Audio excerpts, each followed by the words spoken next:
Let's turn now to California, where the mother of missing baby Emmanuel Haro was back in court. Rebecca Haro is accused of murdering her 7-month-old son and then telling authorities he had been kidnapped. Haro's husband, Jake, pled guilty to the murder earlier this month, but Rebecca has not changed. Meanwhile, on the husband's side, everything seemed to be completely over. Have you agreed to the charge in count 1 of the admitted felony complaint of violation of Penal Code Section 187A? I'm guilty. And for clarification for the record, that's going to be in the second degree? Yes. Until now, Jake Haro has already pleaded guilt, facing 25 years to life. But nothing, absolutely nothing, in this mess has been resolved. We still haven't found Emmanuel's remains. If Jake did this, he must know where the baby is. Why hide it? Or if it's not him, then who? And what about the mother, Rebecca? With Jake taking the fall, will she walk free on her murder and false report charges, or face her own harsh sentence? What do you think is really going on here? Was Emmanuel Haro found? Until now, the most obvious issue to date is probably still where the victim Emmanuel Haro is now. A lot of information indicates that the remains have been found, and the exact location is at the 60 freeway in Moreno Valley. However, it needs to be confirmed that such information is completely rumors. Rumors began spreading across social media platforms starting on August 24, 2025, right after the search along the 60 freeway near Gilman Springs Road in Moreno Valley. Online claims surged that the remains had been located, often tied to Jake Haro's supposed confession during the investigation. Posts and threads suggested that authorities had recovered the remains based on leads from that day's operation. But officials from the San Bernardino County Sheriff's Department quickly denied these accounts and labeled them as baseless hoaxes, with no supporting evidence. We've seen how these early whispers turned into widespread narratives, amplified by users eager to share unverified updates in real time. Locals and online users reported sightings of remains being found, with some even specifying that a head had been recovered in the area near the 60 freeway. These accounts stemmed from observations of Jake Haro accompanying deputies to a remote field east of Moreno Valley, where search teams were active. Descriptions circulated of crews digging or marking spots, leading to assumptions that a breakthrough had occurred. Yet, there was no actual evidence to back this up, and authorities confirmed that the search wrapped up without locating any remains. The rumors painted a vivid picture of discovery, but they clashed directly with official reports that emphasized the ongoing nature of the effort and the lack of any findings. The rumors blended elements from initial media coverage of the August 24 search, which involved cadaver dogs and Jake Haro on site with detectives. News outlets reported the basics: teams combing the westbound shoulder of the 60 freeway near Gilman Springs Road, but online interpretations twisted these facts into confirmations of recovery. Social media users combined grainy photos from the scene with hearsay, creating threads that describe detailed scenarios of remains being unearthed. One Facebook post from that day, shared in a local group, claimed reports of Jake confessing and the remains being found, only for updates to correct that no such discovery happened. Similarly, a Reddit thread from August 24 discussed the potential for a quick resolution, with users posting, "Find his remains soon," alongside hopes that any passing was sudden, reflecting the community's mix of speculation and empathy amid the chaos. In response, the San Bernardino County Sheriff's Department issued an official statement to counter the flood of misinformations. This afternoon, a search for Emmanuel Haro was conducted along the westbound shoulder of the 60 freeway, near Gilman Springs Road, in Moreno Valley. Investigators were assisted by cadaver dogs.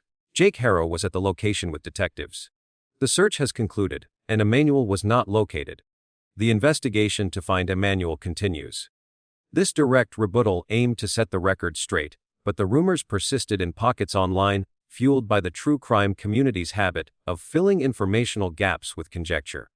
We've tracked how these stories evolved from on-the-ground whispers to viral posts, often ignoring the department's clarifications. Returning to the search efforts, a question that's been nagging at many is why, even now, Emmanuel hasn't been located despite all the resources thrown at it. Could this be a red flag about Jake Haro's honesty in his involvement?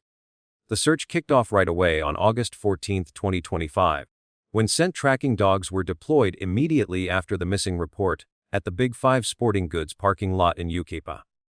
Those dogs combed the area for any trace, but they came up empty, turning up no signs of Emmanuel or any leads to follow. That initial failure set a tone of early dead ends, as investigators hoped the fresh scene would yield something concrete.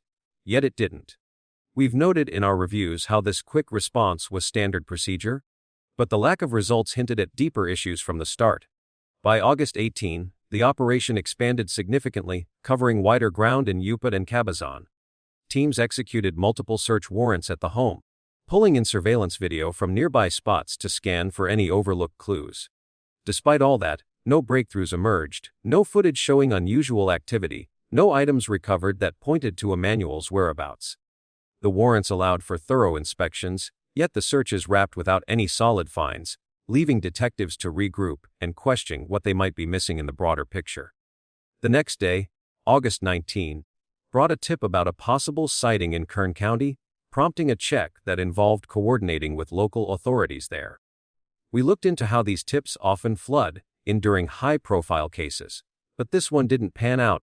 It didn't match descriptions or timelines, just another false lead that drained time and effort. It's the kind of detour that highlights how PUC input can help or hinder. And in this instance, it only added to the mounting frustrations without advancing the hunt. Then came the more targeted effort on August 24, where searchers focused on the westbound shoulder of the 60 freeway near Gilman Springs Road in Moreno Valley, bringing in cadaver dogs to assist. These specially trained animals swept the area methodically, but the day ended with no remains located, despite the focused approach. Reports from the scene described a systematic grid search, yet nothing turned up, underscoring how even specialized tools couldn't crack the puzzle that day. Over that weekend, around August 24 to 25, teams scoured an isolated field in Moreno Valley, extending the operation into more remote terrain. This push involved ground crews methodically checking brush and open spaces, but again, they found nothing, no signs, no disturbances in the soil, no indications of remains. We've examined how these weekend efforts often ramp up when leads feel hot. But the repeated zeros raised eyebrows about the overall strategy and what might be holding things back. The problems with these searches stack up in ways that make you question the whole process. Despite multiple search warrants granting access to properties and records, surveillance reviews poring over hours of footage, and field ARs deploying personnel across varied locations, the efforts have consistently failed to locate remains. Extensive searches spanning urban parking lots to rural freeways and fields haven't yielded a single piece of physical evidence tied to Emmanuel. For Jake Haro's role in aiding the search, on August 24, 2025, he was right there at the scene with detectives from the sheriff's homicide detail, dressed in an orange prison jumpsuit, participating in the effort along the 60 freeway near Gilman Springs Road in Moreno Valley, alongside cadaver dogs. His presence was meant to guide based on what he'd shared, walking the area with investigators in what appeared to be a cooperative move. Jake had confessed to killing and disposing of the remains in a trash can at the home, offering what San Bernardino Sheriff Shannon Dicus described as some level of cooperation to support the search. That input was supposed to direct the teams, providing a starting point from his account of events. But the issues with Jake's assistance run deep and fuel plenty of doubts. The search that day flopped despite him leading to a specific spot, sparking questions about whether he was steering them on a wild goose chase. If he's pointing out locations and nothing turns up, it raises red flags on the accuracy of his story. Maybe the confession lacks key details or is outright off base, since remains still haven't been found months later. Adding to that, Jake later denied some mistreatment specifics in a jailhouse interview, which chips away at his credibility and makes you wonder how reliable his help really was. Early on, his lawyer Vincent Hughes claimed Jake was fully cooperating. But post-arrest, that cooperation tapered off with halted interviews, leaving gaps that investigators had to fill on their own. We've pieced together how this pattern of partial input, followed by pullbacks, is common in true crime scenarios where suspects hedge their bets. And it certainly casts a shadow over whether Jake's involvement was genuine or just enough to appear helpful without delivering results. Those doubts bleed into broader suspicions about the location. Why haven't they been uncovered yet? Even with Jake's confession detailing disposal in a trash can at the home and authorities citing a strong indication of where to look, it could tie back to waste processing timelines, Perhaps additional concealment steps not mentioned, or simply an inaccurate confession that sent teams astray. The mismatch in positions is telling. His account points to the trash can, yet searches zeroed in on the 60 freeway and that isolated field in Moreno Valley, suggesting possible contradictions or unrevealed digital evidence steering the direction. Authorities might know more, but are holding back to protect the case against Rebecca, which sparks online speculation about potential cover-ups or intentional delays. There's no evidence supporting recovery of a head or separate parts, despite some rumors floating those ideas, and such claims have been dismissed as unreliable hearsay, without any backing. In a serious viewpoint, the sudden shift in Jake's cooperation might just be a play to get quick leniency or a desire for a beneficial plea deal. Jake Haro initially pleaded not guilty on September 4, 2025, to charges of murder and filing a false police report. But then he abruptly changed that to guilty on all counts on October 16, without any plea deal from the Riverside County DA, facing 25 years to life. That flip came out of nowhere in the timeline we've pieced together from court records.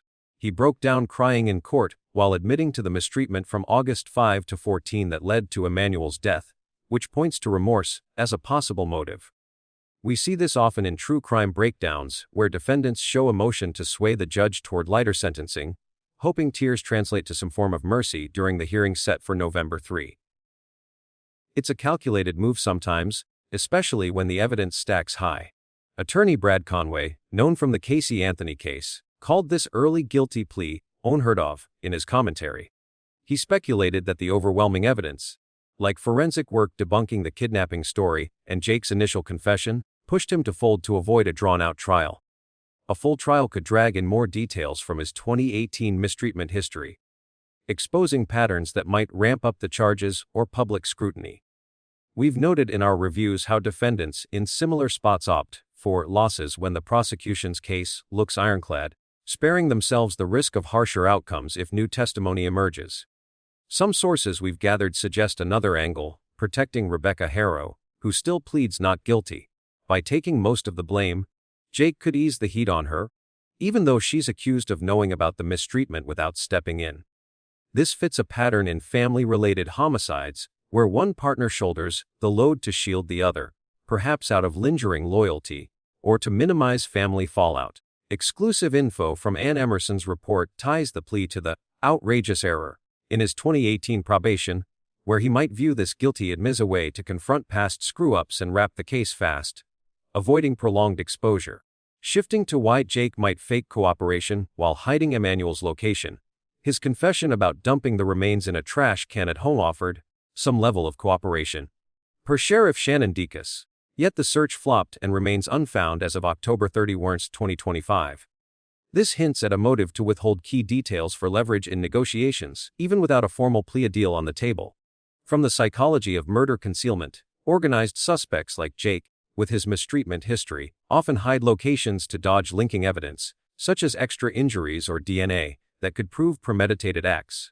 The drive here is self-protection, fearing harsher charges if the remains show deliberate cruelty beyond what's confessed. In no remains murder cases, per FBI reports, suspects pretend to help by faking missing reports to mask negligent or outright murder, buying time to let evidence degrade or craft alibis. Jake's partial input fits this, delaying discovery while appearing cooperative on the surface.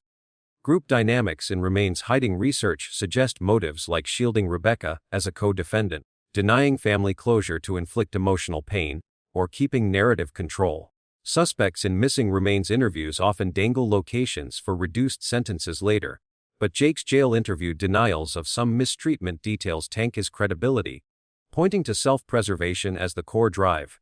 Lawyer Vincent Hughes initially touted full cooperation, but it limited post-arrest with stopped interviews, possibly to avoid implicating Rebecca or preventing remains from revealing echoes of his 2018 mistreatment pattern. On suggestions that hiding the remains trades for a plea deal, murder cases sometimes see bargains where revealing the location cuts charges. But Jake's guilty plea went through without one, despite the concealment, implying no swap happened. Take Elijah View, the missing whose remains were found.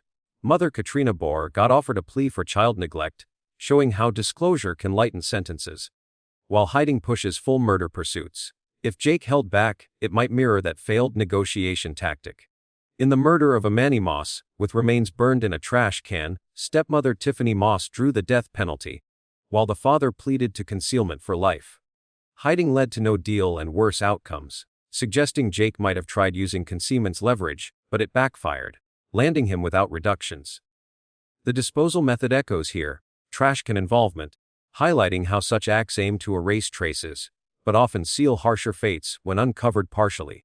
Case of Nathaniel Archuleta, who murdered his girlfriend and staged her death, involved a guilty plea without revealing remains. It points to suspects hiding to sidestep enhancement charges if remains indicate torture, yet the plea proceeds deal-free. Jake's partial confession about the trash can but no find suggests hiding as an unused bargaining chip, forcing prosecutors to build without physical proof.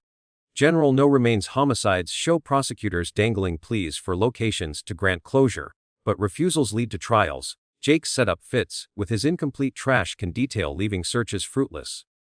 Aunt Nicole Johnson's case, pleading guilty to mistreatment deaths with bodies hidden in a car trunk, saw no deal reductions from concealment, much like Jake possibly hiding to make prosecutors prove the case remains free, betting on evidentiary weaknesses. We've delved into these parallels to map Jake's moves. In Susan Smith's 1994 case, she faked an abduction to cover drowning her sons, mirroring staged disappearances to evade suspicion, with psychology noting parents claim kidnaps to buy time. Casey Anthony's 2008 ordeal with daughter Kaylee, fake nanny story, remains later found, saw an acquittal despite initial no remains phase, where attorney insights like Conway's highlight pleas dodging trial exposures. Elijah View's 2024-2025 saga, with parents charged in neglect turned murder after a fake story and remains discovered, underscores mistreatment histories leading to concealment for protection. Emmanuel Moss's starvation death, remains incinerated in trash, involved a fake missing report. Much like Jake's alleged disposal, where the father's plea to concealment avoided worse, but no full deal emerged from hiding. Nicole Johnson's 21, hiding of nieces, remains post-mistreatment drew no leniency in her plea, forcing proof without bodies. Nathaniel Archuleta's staging and plea without reveal shows concealment dodging torture proofs. Ethan Hochschultz's 2018 beaten death by guardians, charged murder sans initial remains, ties to mistreatment patterns and family covers. These cases line up with Jake's sudden plea shift, where remorse displays might aim for judge sympathy, evidence pressure forces hands, and protections for partners play in. Concealment psychologies reveal self-guards against linking proofs, delays for evidence loss, and group shields. No-deal pleas despite hiding suggest failed leverages, where partial confessions tease, but don't deliver, leaving searches stalled. We've tracked how defendants like these pivot underweight. Faking helps to control flows, but cracks show in inconsistencies like denials or limited interviews. Attorney claims of cooperation often mask strategic holds, avoiding incriminations or pattern reveals from pasts. Child cases amplify this, with deals hinging on locations for closures, but refusals harden prosecutions. Views offer post-fine contrasts hides pushing murders. Moss's death penalty from burns shows concealment escalations. Archuleta's staging plea without reveal mirrors avoids. Johnson's trunk hides no reductions and forces remain less proof. In piecing this, we spot patterns where sudden guilty flips tie to evidence closing in, remorses stage for leniencies, and hides as chips not cashed. Confessions partial like trash cans lead chases wild, per tweets and sheriff notes, while psych insights peg organized types guarding against DNA or injury links. Group motives protect accomplices, denying closures punitively, maintaining narratives. Interview tactics dangle bargains, but denials erode trusts, self-preservation's core. Hughes' full coup claim to limited post-arrest suggests avoids on Rebecca or 2018 echoes. No exchanges in pleas despite hides imply no swaps, per child murder norms. Views neglect deal post-reveal lights paths. Moss's no deal harsh from hides. Archuleta's without reveal avoids enhancements. Generally no bodies offer for closures. Refusals trial bound. Johnson's no reductions from hides force proofs. These threads weave Jake's actions into broader true crime fabrics, where abrupt changes signal calculations for mercies or deals, cooperations feigned mask conceals, and locations withheld as leverages unfurled or failed. The red flags. As we delve deeper into the layers of this case for our channel, it's hard not to see how considering a sentence for Jake Haro now feels like it's coming way too late, especially when there were so many warning signs about Emmanuel's safety that got overlooked or, straight up, ignored along the way. Looking back at Jake Haro's history of mistreatment from that 2018 incident, it paints a clear picture of a pattern that should have set off alarms everywhere. In that earlier case, Jake inflicted serious injuries on his daughter from a previous marriage and evidence of older fractures that pointed to ongoing mistreatment. We pulled together details from court records and statements, and it's evident this wasn't a one-off. The injuries suggested repeated harm over time. Jake faced charges for willful cruelty to a child stemming from that 2018 event, but when he was finally sentenced in 2023, he got off with a suspended 4-year prison term, 180 days in a sheriff's work program, and a mandate to attend a mistreatment treatment program. District Attorney Mike Hestron didn't mince words when he later described Jake with a disgusting name, highlighting how that lenient outcome failed to address the risk he posed to other kids. Adding to the red flags, Jake picked up another conviction in 2024 for being a felon in possession of a handgun, all while he was still on probation from the 2018 case. This showed he was continuing to break the rules, yet it didn't trigger immediate incarceration. Instead, he stayed out, free to potentially harm others. On Rebecca Haro's side, there's no recorded history of prior mistreatment before the Emmanuel situation, but prosecutors have accused her of knowing about the ongoing mistreatment from August 5 through August 14, 2025, without stepping in to stop it. That lack of intervention raises questions about her role in enabling the environment where Emmanuel suffered. Diving into the fabricated kidnapping report, which turned out to be a staged abduction, there were plenty of warning signs right from the start that something didn't add up. Rebecca claimed she was attacked from behind in a parking lot while changing Emmanuel's diaper, getting knocked out and waking up to find him gone, but the details screamed inconsistency. For one, the convenient elimination of witnesses. Her being rendered unconscious meant no one else saw anything, which is a classic way to avoid scrutiny. The attacker was vaguely described. She only mentioned hearing "hola," without any real details on appearance, build, or anything that could help identify someone. Then there was the physical evidence, like the black eye she sported, which investigators later suggested could have been self-inflicted to sell the story. Her initial statements had holes, timelines didn't match, descriptions shifted during interviews, and it all pointed to a narrative that was pieced together poorly. By August 16, when detectives pressed her on these discrepancies during an interview, she just shut down and refused to continue cooperating, which is a huge red flag in any investigation. Even in the very first media interview on August 15, both parents slipped up by referring to Emmanuel in the past tense, like they already knew he was gone for good, hinting at an awareness of his death before the supposed abduction. We cross-checked this with press conference details and news reports, and it's chilling how these linguistic slips can reveal subconscious knowledge. As for Child Protective Services involvement, there were no specific reports on the family prior to August 14, 2025, even though the 2018 case with Jake's daughter undoubtedly involved CPS oversight at some point. That gap in monitoring, despite knowing Jake's history, feels like a missed connection that could have flagged risks to Emmanuel early on. Shifting to the opportunities that were missed to potentially save Emmanuel, it's frustrating to trace how many points in the system could have intervened, but didn't. If Jake had been sent to prison right after the 2018 incident, or even following his 2023 sentencing instead of getting probation, that alone might have kept him away from Emmanuel and prevented the tragedy. District Attorney Mike Hestron, Sheriff Chad Bianco, and Sheriff Shannon Dekas all emphasized this in their August 27 press conference, calling the death preventable in numerous ways, and pointing to how the system broke down. They didn't hold back in saying that locking Jake up earlier would have removed the threat entirely. After the 2024 gun possession conviction, there was another clear chance to revoke his probation and put him behind bars. But the case got delayed multiple times due to continuances requested by the defense, and the DA's office didn't oppose bail, allowing Jake to remain free. We gathered from court timelines that these delays stretched things out unnecessarily, keeping a known risk in the community. Probation supervision fell short too. There were no routine home visits to check on the kids, look for bruises, assess the home's cleanliness, monitor for anger outbursts, conduct controlled substances tests, or even pick up on nonverbal cues from the children, like them being unusually quiet or withdrawn instead of playful. This lack of hands-on oversight meant patterns of mistreatment could go unnoticed. Communication breakdowns between probation officers and CPS were another big miss. Files weren't shared, high-risk cases weren't cross-reported as they should have been, leading to silos where information didn't flow and interventions got stalled. In the initial kidnapping report, investigators could have dug deeper into the red flags from day one.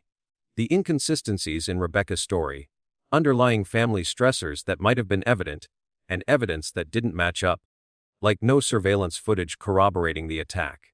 Instead of treating it solely as an abduction, pursuing parallel investigative tracks, like considering family involvement early, might have accelerated the truth and possibly located Emmanuel's remains sooner, though by then it was too late for him. Probation and CPS also lacked the manpower and training needed for effective preventative measures. Without enough staff, cases like this slip through without proper documentation of patterns or second opinions on suspicious situations. We see from official statements that this resource shortage contributed to the oversight. Even public input or reports from neighbors before August 14 could have been a lifeline. But nothing surfaced until after the fact, when vigils were held and some community members made threats out of anger. Imagine if someone had noticed odd behavior or heard cries and called it in. That's the kind of grassroots opportunity that got overlooked in a system that's supposed to protect vulnerable kids. Expanding on the 2018 case to illustrate how these misses compound, Jake's ex-wife had reported the injuries after noticing the baby's distress, leading to medical exams that revealed the extent of the damage. Doctors documented the multiple fractures, some healing and some fresh, which screamed chronic mistreatment, yet the judicial response was probation rather than prison time. That decision rippled forward, allowing Jake to start a new family without the barrier of incarceration. In the 2024 gun case, court records show hearings were postponed repeatedly, once in February, again in April, and so on, each time with the defense citing needs for more preparation and the prosecution not pushing back hard on bail conditions. This kept Jake at home, where the mistreatment allegedly escalated. Probation reports, if they existed, apparently didn't flag any home environment issues, missing chances to spot things like Emmanuel's cross-eyed condition or any early signs of neglect. Sheriffs Bianco and Dicus highlighted in their remarks how experienced men like Jake often repeat patterns, and without tight monitoring, the cycle continues unchecked. When it comes to who should bear responsibility for these issues, the judge in the 2018 case, a visiting judge from San Bernardino County, takes a lot of heat for opting for probation over prison, even though the DA objected strongly at the time. Hastron called it an outrageous error in judgment, but also noted ironically that the judge did his job as he should have done, underscoring the flaws in discretionary sentencing. The broader criminal justice system gets blamed too, with Hastron, Bianco, and Dicus all agreeing it broke down and failed to protect, labeling the outcome as preventable on multiple fronts, and Jake with a disgusting name who slipped through. The Riverside County DA's office shares culpability for not opposing bail in the 2024 gun case, despite Jake's probation violation, which effectively extended his freedom and the window for harm. Probation officers are on the hook for poor communication with CPS. No mandatory cross-reporting meant critical info stayed isolated, and with insufficient manpower and training, they couldn't conduct thorough home checks, document emerging patterns, or intervene before things escalated. CPS itself failed to monitor the family post-2018, despite knowing the high-risk history. File sharing lapses with probation created blind spots, and overall, they dropped the ball on protecting kids in known abusive households. Investigators in the Emmanuel probe could have been more proactive by chasing parallel leads from the initial red flags, avoiding the misdirection of treating it purely as a kidnapping for too long.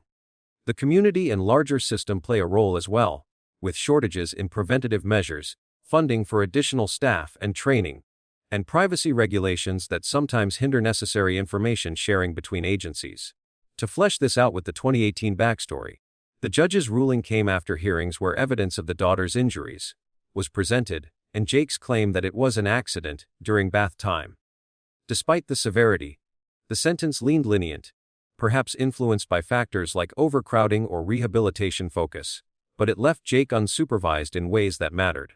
In the press conference, Bianco stressed how probation should involve rigorous checks, like surprise visits where officers look for signs of distress in children, but that didn't happen here. Dicus echoed, that CPS needs better protocols for following up on families with prior mistreatment convictions, especially when new kids enter the picture. The DA's decision not to fight bail in 2024 stemmed from procedural norms, but critics argue it prioritized process over protection. Community-wise, after the vigil on August 17, there were reports of threats against the parents, showing public outrage. But no earlier tips suggest neighbors might not have seen red flags or felt empowered to report them. Privacy laws, while important, can create barriers. For instance, probation files aren't automatically shared with CPS without specific triggers, leading to the communication failures noted. Training deficits mean officers might miss subtle signs, like a child's avoidance of eye contact or unexplained injuries dismissed as accidents. All these layers point to systemic shortcomings where individual accountability meets institutional flaws, allowing risks to fester until it's too late. Peeling back more on the probation lapses, officers are supposed to track compliance with treatment programs, but in Jake's case, there's no indication of follow-through that could have caught escalating behavior. We pieced together from available records that his mistreatment treatment was court-ordered, yet without verification of attendance or progress. It became a box checked rather than a safeguard. CPS, knowing about the 2018 victim who required lifelong care, should have flagged Jake's new household for at least periodic welfare checks, but bureaucracy got in the way. Investigators, starting August 14, focused initially on the abduction angle, deploying scent dogs and reviewing parking lot surveillance, but the inconsistencies, like Rebecca's story changing from one interview to the next, should have prompted a dual-track approach sooner. By August 16, when she stopped cooperating, that was a pivot point missed for deeper family scrutiny. The judge's 2018 decision, while legal, ignored the DA's push for prison, perhaps swayed by Jake's remorse or family testimony, but it set a precedent of leniency that echoed into 2024. There, the gun charge, a clear violation, saw the defense granted continuances without strong opposition, keeping hearings in limbo. Sheriffs pointed out how funds for more probation staff could enable better caseload management, reducing oversights. Community programs, if better funded, might encourage reporting. Post-incident, the vigil showed engagement. But proactive neighbor watches could have spotted issues like unusual quiet from the home or visible stress.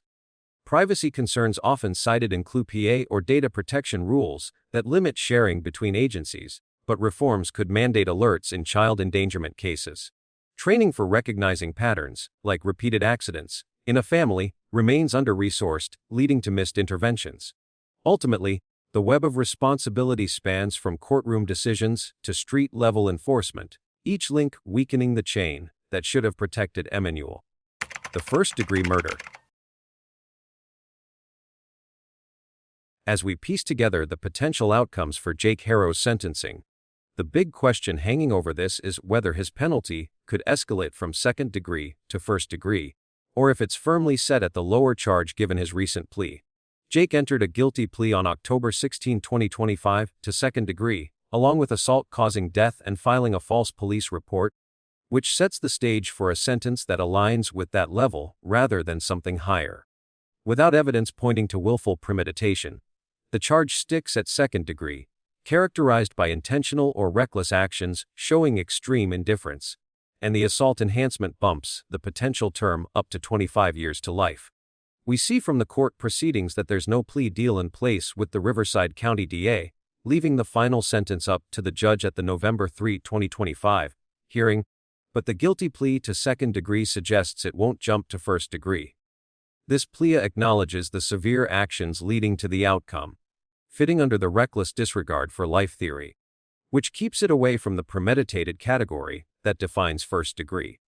Looking at the structure of the charges, the absence of premeditation evidence means the sentence will likely proceed under second degree parameters, with no indication of an upgrade. The plea locks in second degree, and as of now, with no updates post-October 16, 2025 showing any shift, Rebecca's case remains separate, her not guilty plea leading to a hearing delayed into 2026. In similar true crime scenarios involving ongoing issues resulting in such outcomes, charges often land at second degree when premeditation isn't proven, matching this setup. The prior conviction from the 2018 child cruelty case, which involved great bodily injury, counts as a serious felony strike under PC 1192.7d, potentially triggering the three strikes law v. C67. As a second strike, it could double the base term. For second degree, the base is 15 years to life, which might double to 30 years to life, but the PC 273 OB enhancement for assault already elevates it to 25 years to life, so the strike could push the minimum parole eligibility to 50 years. We note that the prior serious felony enhancement under PC 667 might tack on an additional 5 years due to that 2018 conviction, further extending the total sentence beyond the base. If elements like torture under PC 206 or a special circumstance for torture per PC 190.2 Is Weighty Dave come into play, it could theoretically elevate to life without parole or even open the door to the death penalty, though the DA isn't pursuing death, and the plea is squarely at second degree. However, if new details from the remains emerge, it might support a motion to withdraw the plea or introduce fresh charges, potentially affecting the degree, but the current plea agreement holds it at second degree. The false police report charge under PC 148.5, treated as a misdemeanor or felony, could add a consecutive sentence of 1 to 3 years, stacking onto the main term. Aggravating factors outlined in California Rules of Court 4.421, such as the victim's vulnerability as an infant, the defendant's prior convictions, and the mistreatment of trust in a parental role, could influence the judge to impose the upper term or deny probation altogether, though with a life sentence in the mix. These primarily impact parole eligibility, rather than altering the charge degree. In child-related cases where multiple acts suggest heightened severity, a special circumstance could equate the sentence to first-degree levels, but here, the plea confines it to second degree unless overridden. The 3 strikes application specifically for this type of offense means the second doubles the minimum term from 25 to 50 years before any parole consideration, as detailed in analyses from legal sources like Spolin Law and Schaus Law. With only one prior strike from 2018, it doesn't reach third strike territory, keeping the enhancement at doubling rather than mandating 25 to life without the option for less. A great bodily injury enhancement under PC 122.7 might add 3 to 6 years, but it's likely already encompassed in the PC 273 charge for child assault, avoiding double counting. If aspects involving use of a deadly weapon or infliction of torture are established, additional enhancements per PC 120.22 VABU or PC 216 could extend time or push toward a higher effective degree, but the PLEA framework maintains second degree as the core. We consider how the sentencing hearing on November 3 could weigh these, with the judge having discretion to apply the full weight of enhancements, potentially resulting in a term that feels closer to first degree in length without changing the label. The lack of a plea deal means no negotiated cap, so the DA could argue for maximum application of strikes and add-ons.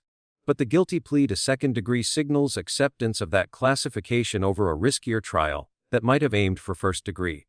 In evaluating whether an escalation to first degree is possible, the plea acts as a barrier. Withdrawing it would require showing good cause, like ineffective counsel or new evidence. But as things stand, it solidifies second degree. The assault component integrates directly, ensuring the 25 to life baseline before any doubling from strikes. Prior felony status amplifies this, with the 2018 strike not just doubling but emphasizing recidivism in sentencing arguments. False report addition, while minor, ensures consecutive time, perhaps pushing the effective start of parole eligibility further out. Aggravating elements will likely be highlighted by the prosecution, focusing on vulnerability and trust breach to justify denying leniency. Though probation is off the table with the life term, we trace how similar cases handle enhancements. When a prior serious felony exists, the 5-year add-on is standard, and for second degree with underage elements, it compounds to extend minimums significantly. Torture special circumstances, if argued post-plea, could theoretically reopen to life without parole, but the DA's choice not to charge it initially and the plea's acceptance point away from that. Remains related developments might prompt a review, but the locked plea reduces chances of degree upgrade. The 3 strikes doubling applies strictly, turning 25 years minimum into 50, per established legal interpretations. Great bodily injury, if not fully covered by the main charge, adds its own layer, though overlap minimizes it. Weapon or torture enhancements remain potential but uncharged, keeping the sentence within second-degree bounds.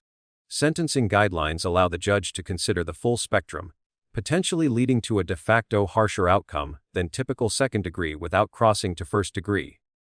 The November 3 date looms as the decider, with no post-plea shifts indicating change. Rebecca's delayed hearing contrasts, but for Jake, the path is set toward an enhanced second-degree term. Prior conviction weight ensures the strike doubles, and the false report tacks on, creating a cumulative effect. Aggravating factors stack to influence parole boards later, emphasizing the infant's status and parental role. In true crime parallels, INS elements often result in effective life sentences under second-degree labels, without needing first-degree escalation. The plea without deal opens arguments for full enhancements, but the charge degree holds firm. Torture as a factor, if newly evidenced, could support special circumstances, yet the current record doesn't include it. Strike law application is clear-cut for second offenses, doubling minimums as standard. Additional years from priors and reports extend the total, making release distant. We see the structure preventing easy upgrades, with the plea as the anchor. Sentencing discretion might maximize terms, but degree remains second. The role of Rebecca. For Rebecca Haro, her actions were deeply intertwined with the events, raising the question of whether she was merely an accomplice or something more. Prior to August 14, 2025, Rebecca Haro resided in Cabazon, California, with her husband Jake Haro and their children, which included the 7-month-old Emmanuel Haro, along with 2 other kids. The family maintained a home there, and Rebecca was involved in everyday routines like managing household matters and supporting her children's activities. She handled tasks such as driving the kids to practices and errands, reflecting a typical parental role in a family setting. Reports indicate that the Haros had been living in that area for some time, with Rebecca taking on responsibilities that included coordinating family outings and purchases for the children's needs. For instance, she would organize trips to nearby locations for sports gear or other essentials, showing her active involvement in the day-to-day logistics of raising multiple young children. We've gathered from various accounts that Rebecca was the one who often managed the transportation for the family's activities, ensuring that the kids got to their scheduled events on time. This included planning routes and handling any last-minute stops, like picking up items from local stores. In the weeks leading up to mid-August, Rebecca continued these patterns, maintaining the family's schedule without any notable disruptions mentioned in the initial reports. She interacted with community members through her children's involvements, such as sports practices, where she would drop off or pick up the older kids. The home in Cabazon served as the base for these activities, and Rebecca's role appeared centered on keeping things running smoothly for everyone. On August 14, 2025, in the afternoon and evening hours, Rebecca Haro set out from Cabazon to Yucaipa, California, a drive of about 27 miles, specifically for one of her other children's football practice. She left her husband Jake Haro and their 2 other children at a local park in Yucaipa, where the practice was taking place, ensuring they were settled before proceeding with her errand. Rebecca then drove separately to the Big 5 sporting goods store in Yucaipa to buy a mouthguard for the child who was at the practice session, and she took Emmanuel with her in the vehicle for this short trip. This decision to handle the purchase herself, while keeping the infant close, highlighted her hands-on approach to family needs that day. Upon arriving at the store, she parked in the lot and proceeded with the task at hand. Around 7:47 p.m. that same day, while still in the Big 5 sporting goods parking lot in Yucaipa, Rebecca Haro was changing Emmanuel's diaper outside her vehicle, a common parental action during outings with an infant. She later reported to authorities that during this moment, an unknown man approached and said, "Hola," before assaulting her and knocking her unconscious. When she regained consciousness, she discovered Emmanuel was no longer there and immediately reported the incident to the authorities as a kidnapping. In her detailed description to the responders, she provided specifics about the sequence of events, including the assault and the subsequent realization that her son was missing. During this reporting process, Rebecca appeared with a black eye, which she attributed to the attack. She cooperated initially by giving a full account, outlining how she had been in the process of the diaper change when the interruption occurred, and how she awoke to find the situation altered. This report triggered an immediate response from law enforcement, who began their procedures based on her statements. Rebecca's actions that evening involved staying at the scene to provide information, answering questions from the arriving officers, and ensuring her account was recorded accurately. She described the assailant and the circumstances in detail, aiming to aid in any potential search efforts right from the start. We've noted in our research that Rebecca remained composed enough to relay these events clearly, despite the evident distress, and she emphasized the urgency of the matter to the authorities. The following day, on August 15, 2025, Rebecca Haro engaged with several media outlets to share her story and appeal for help regarding Emmanuel's disappearance. She spoke to reporters from KABC, providing an emotional account of her son and the events of the previous evening. In her interview with KBC, Rebecca described Emmanuel as a happy boy who was full of energy, noting that he was healthy, actively crawling around, kicking his legs vigorously, and enjoying playing with his toys. She used these details to paint a picture of her son's personality, hoping it would resonate with the public and encourage tips or sightings. Rebecca pleaded directly for the return of her son, saying phrases like, "Please give him back to me," and emphasizing, "Please don't hurt my son." This media interaction extended to KTLA TV as well, where she reiterated similar sentiments, focusing on Emmanuel's lively nature and her desperation for his safe return. In her conversation with KTLA 5, Rebecca elaborated on the moment of the alleged attack, stating, "I was gonna get the diaper, and somebody said, 'Hola,' and I didn't see nothing since." This added more context to her initial report, as she shared it publicly to garner support. Additionally, Rebecca spoke to CNN affiliate KCAL, where she appeared through tears, holding up a "missing kid" flyer that featured a photo of Emmanuel along with the parents' names and phone numbers for contact. In this appearance, she said, "Please don't hurt him," and urged, "Protect him and just bring him back to his parents that love him." These statements were delivered with visible emotion, as Rebecca aimed to humanize the situation and rally community assistance. Throughout the day, she participated in these interviews, repeating key details to ensure widespread dissemination of information about Emmanuel. We've compiled clips from these outlets showing Rebecca actively engaging with the press, using the platform to describe her son's habits and appearance in hopes of prompting recognition from viewers. She mentioned his recent milestones, like his crawling and playful interactions, to make the appeal more personal. Rebecca's actions included coordinating with her husband Jake during these media spots, as they appeared together in some instances, such as the KBC interview, to jointly express their concern and request public help. On August 16, 2025, Rebecca Haro took part in an interview with investigators from the San Bernardino County Sheriff's Department concerning Emmanuel's disappearance. She met with the detectives to go over her account from the initial report, providing responses to their questions about the timeline and specifics of the events in the parking lot.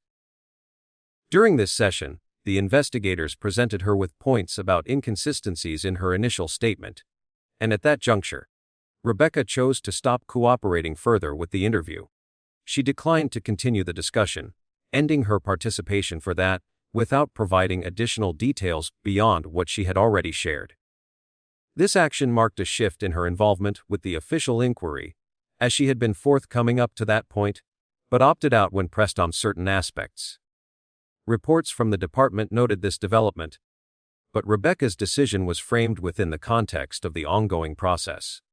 We've looked into the public releases from that time, which indicate that Rebecca had been one of multiple individuals interviewed, including family members, as part of the standard procedure. From August 17 through August 21, 2025, Rebecca Haro joined various public gatherings and search efforts for Emmanuel, working alongside her husband Jake Haro and members of the community who had responded to the media coverage. These activities included organized searches in areas around Yucaipa and Cabazon, where volunteers and supporters came together to look for any signs or leads. Rebecca participated actively, attending these events to show her commitment to finding her son.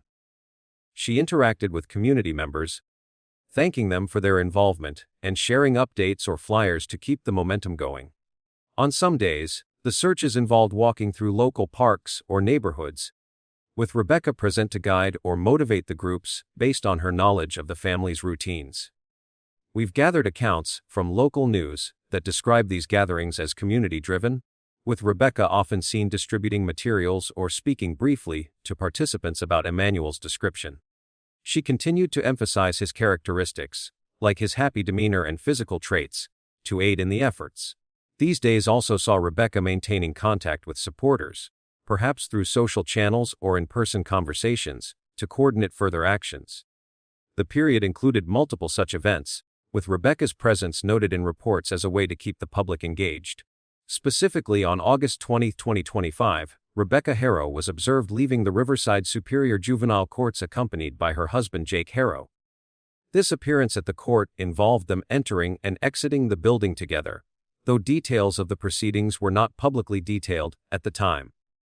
Rebecca's actions that day centered on attending whatever matter was scheduled, handling any required interactions within the court setting, and then departing with Jake. We've noted from media sightings that this was during the ongoing search period, and Rebecca appeared composed while navigating the courthouse steps. She did not make public statements during this exit, focusing instead on moving forward from the location back to her other responsibilities. As we dig deeper into the sequence, it's clear that Rebecca's activities ramped up in visibility after the initial report. On August 15, for example, her media engagements were not limited to brief sound bites. She spent time with reporters, answering follow-up questions about the family's day leading up to the incident. In the KTLA interview, she elaborated on why she was at the Big Five store, explaining the need for the mouthguard and how the football practice factored into the outing. This helped paint a fuller picture for the audience, showing Rebecca's effort to provide context. Similarly, with KCL, she held the flyer prominently, ensuring the contact information was visible, and her tears added an emotional layer to the plea. These appearances likely took several hours, as Rebecca coordinated timings with Jake to appear united. By August 16, the investigator interview represented a more formal step, where Rebecca arrived prepared to recount the events but drew a line when the discussion turned to discrepancies. This choice reflected her approach to the process at that stage. The subsequent days of searches from August 17 to 21 involved practical actions like distributing flyers at gatherings, talking to volunteers about potential areas to check, and perhaps even joining in physical searches herself. Community members recalled Rebecca's gratitude, as she thanked people for turning out, which helped sustain the efforts. On August 20, the court visit stood out as a separate activity amid the searches, with Rebecca handling it alongside her ongoing public appeals. Overall, these actions formed a consistent pattern of engagement with and the public in the days following the report. We've also uncovered more on the media front. Rebecca's statements often included personal anecdotes about Emmanuel to evoke sympathy. In one interview, she mentioned how he loved his toys and was just starting to explore more, which she hoped would stick in people's minds. These details were repeated across outlets to maximize reach. During the public gatherings, Rebecca sometimes led small groups in discussions about where to focus searches, based on her familiarity with the area. This hands-on involvement extended the timeline of her daily activities during that week. An accomplice or a supporter. Shifting our focus to Rebecca Haro's role in the events leading up to the reported disappearance, we've pieced together indicators that point to her awareness of ongoing mistreatment directed at Emmanuel. From the details we've gathered, it seems she would have been in a position to notice patterns of escalating harm within the household, yet there's no clear sign she took steps to halt it or seek outside help. This suggests a level of involvement where she contributed to the continuation of the situation, even if not as the primary actor.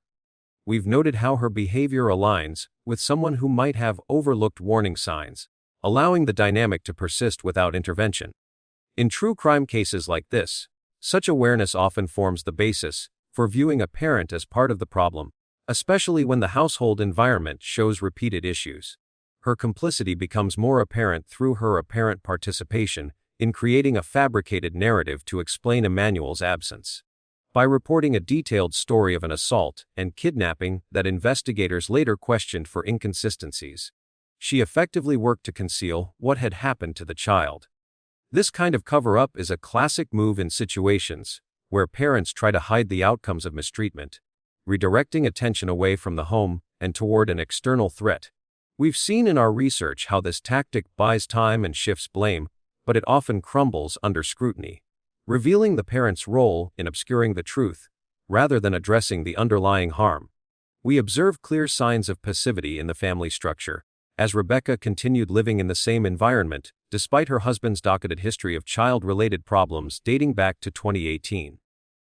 That prior incident involved harm to another child, and her decision to remain without apparent changes could indicate a failure to protect Emmanuel from potential risks.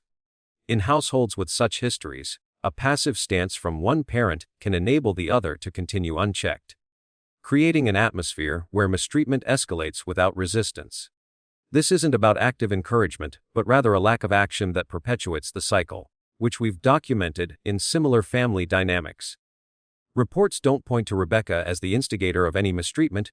Instead, her position seems more about enabling or turning a blind eye to it, possibly shaped by her own circumstances in the relationship. Factors like dependency or fear might play into this, making her less likely to challenge the status quo. We've compiled notes showing how this enabling role differs from direct participation, focusing on omission rather than commission, which still contributes to the overall harm.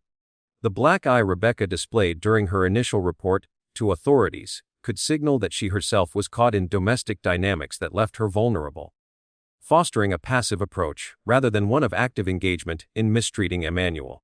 In true crime analysis, visible signs like this often hint at broader control or intimidation within the home, which might explain why a parent doesn't step in to safeguard a child.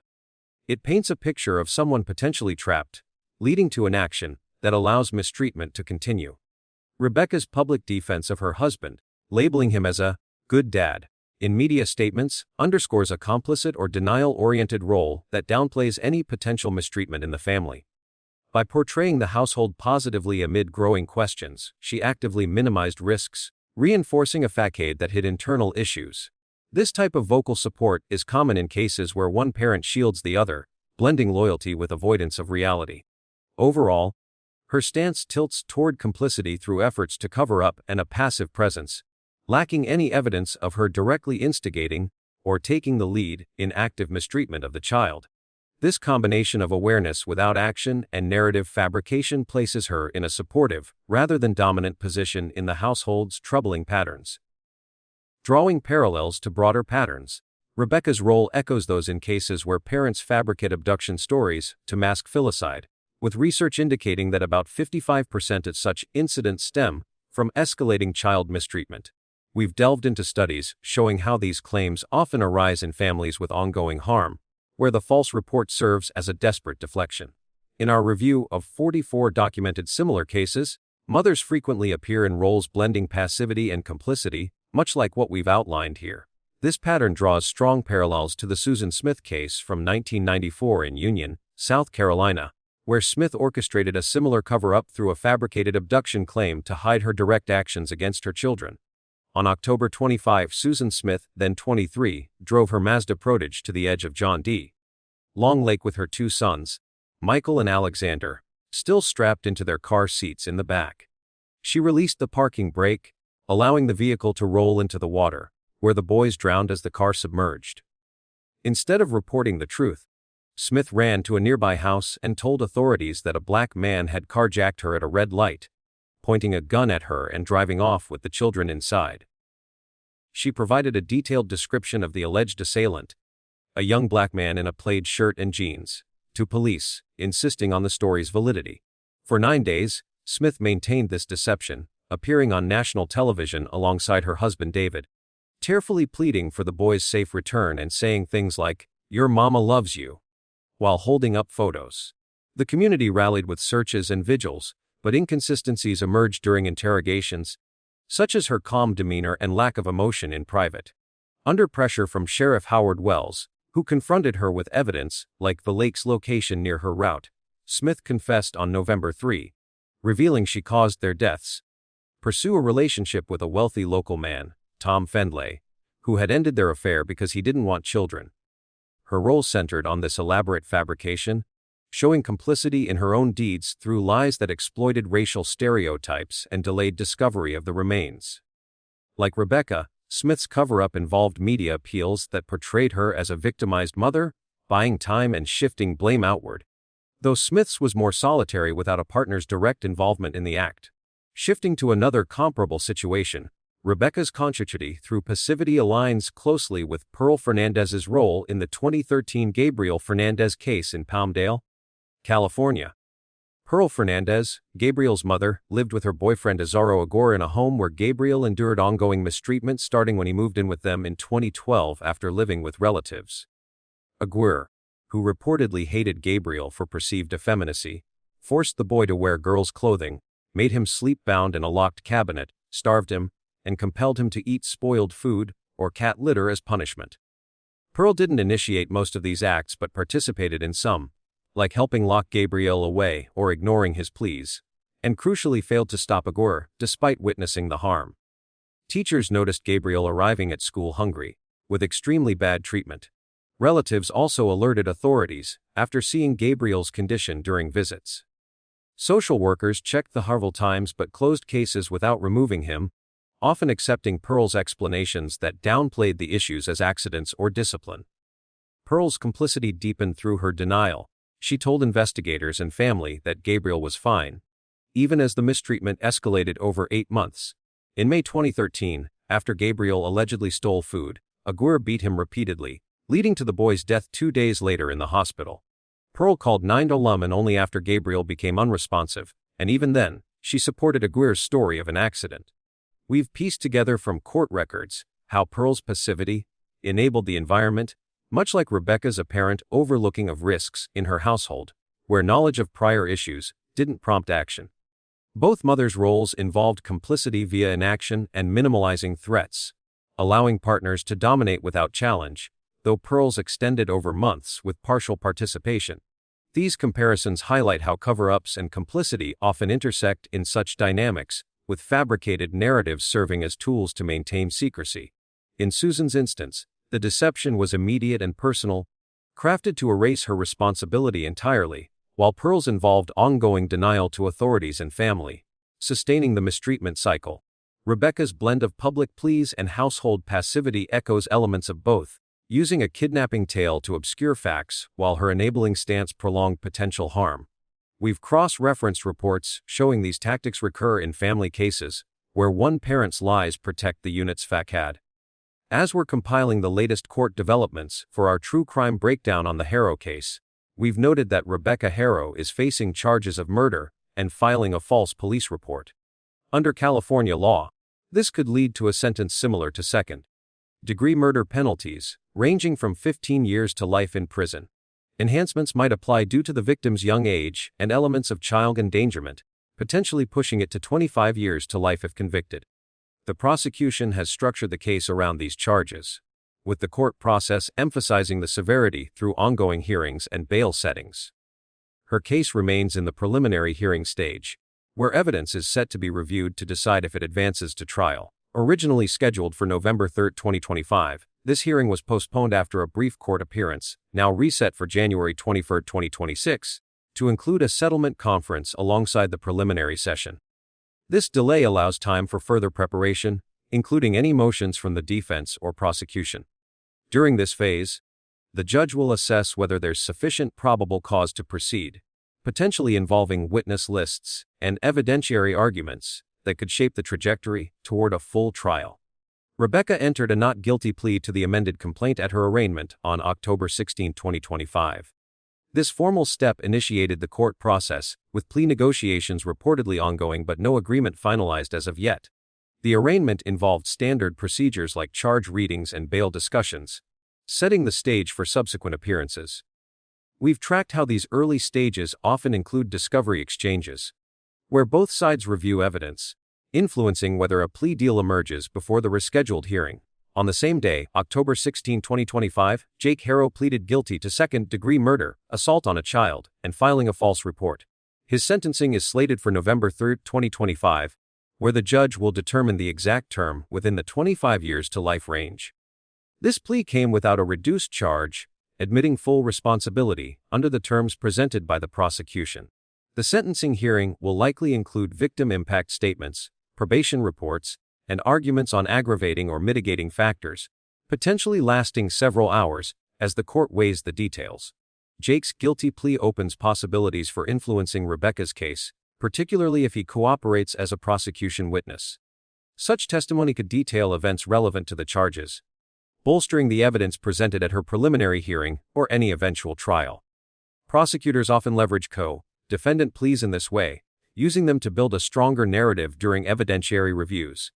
This dynamic might play out in the January 2026 session, where his input could affect decisions on binding over for trial. Additionally, the prosecution could employ Jake's plea to apply pressure on Rebecca for her own deal. His admission to the charges might highlight implications for her defense, making negotiations more urgent ahead of the postponed hearing. If Rebecca's team sees weakened positions from this, it could lead to settlement discussions during the conference portion of the January date, aiming to resolve without a full trial. Should Jake's November 3, 2025, sentencing yield a lighter term tied to cooperation, it might establish a precedent or offer leverage in Rebecca's process. Judges sometimes consider such outcomes when evaluating similar cases, especially if testimony commitments are factored in. This could influence plea talks before her 2026 appearance, where the court might reference parallel sentencing guidelines. Rebecca's bail is set at $1 million, keeping her in custody until the preliminary hearing. This financial threshold reflects the case's gravity, with no reductions noted in recent appearances. The hearing itself will involve evidence presentation, cross-examinations if needed, and rulings on proceeding to trial, all under standard California procedures. Looking ahead, Rebecca's court process encompasses a coma phase following the preliminary hearing. If advanced, this could extend into mid-2026 or beyond, depending on docket scheduling, motion filings, and jury selection timelines. Pre-trial conferences might occur in spring 2026, with the actual trial involving opening statements, witness testimonies, and closings over several weeks. Jake's plea, lacking charge reductions, admits complete accountability, which could restrict direct benefits for Rebecca, unless linked through his testimony. This aspect might surface during her hearing, where prosecutors could argue its relevance to her charges, impacting potential sentencing if the case reaches that stage. We've followed how these interconnected pleas often unfold in sequential hearings, with one influencing evidentiary strategies in the other.